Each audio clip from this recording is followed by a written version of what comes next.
अस्सलाम वालेकुम दोस्तों, मैं हूं असलम आलम और आप देख रहे हैं गल्फ़ एक्सपर्ट। दोस्तों, आज की वीडियो में कतर से रिलेटेड कुछ जानकारी शेयर करने वाला हूं। आखिरी की जो अपडेट है वो बिल्कुल फ्रेश है, आखिर तक ज़रूर देखें। कतर के बादशाह शेख तमीम बिन हमद अल सानी की हिदायत पर चीन से मेडिकल सप्लाइज़ मंगाया जा रहा है।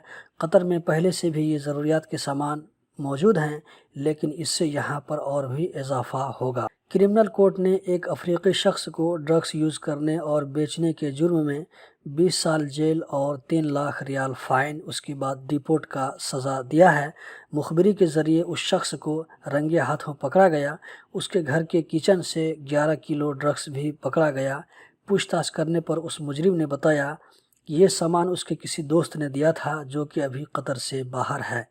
फ़ाइन और जेल के बाद इसको डिपोर्ट कर दिया जाएगा। दोस्तों, गल्फ़ कंट्री में ड्रग्स का यूज़ करना या सप्लाई करना बहुत बड़ा जुर्म है, इसको ध्यान में रखें। मिनिस्ट्री ऑफ हेल्थ ने कतर में फर्स्ट डेथ केस का ऐलान किया है, जिसका डेथ उस वायरस की वजह से हुआ जिसके बारे में हम सब जानते हैं। मैं किसी वजह से उसका पूरा नाम नहीं ले रहा हूँ।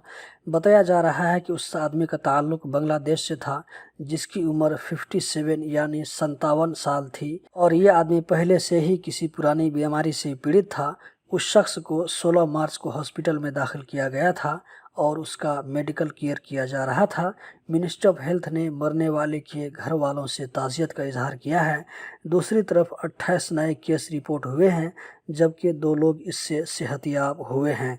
तो अभी तक सेहतयाब होने वालों की तादाद 45 हो गई है। दोस्तों, ये न्यूज़ मैं सेम टू सेम न्यूज़पेपर देखकर आप लोगों को शेयर कर रहा हूँ। अपनी तरफ से कोई चीज़ बढ़ा चढ़ा कर बयान नहीं कर रहा। आप चाहें तो इसको चेक भी कर सकते हैं। तो दोस्तों, यही थी आज की वीडियो। उम्मीद करता हूँ ज़रूर पसंद आई होगी। इसी तरह की इन्फॉर्मेटिव वीडियो देखते रहने के लिए इस चैनल को सब्सक्राइब करें। वीडियो देखने का बहुत बहुत शुक्रिया।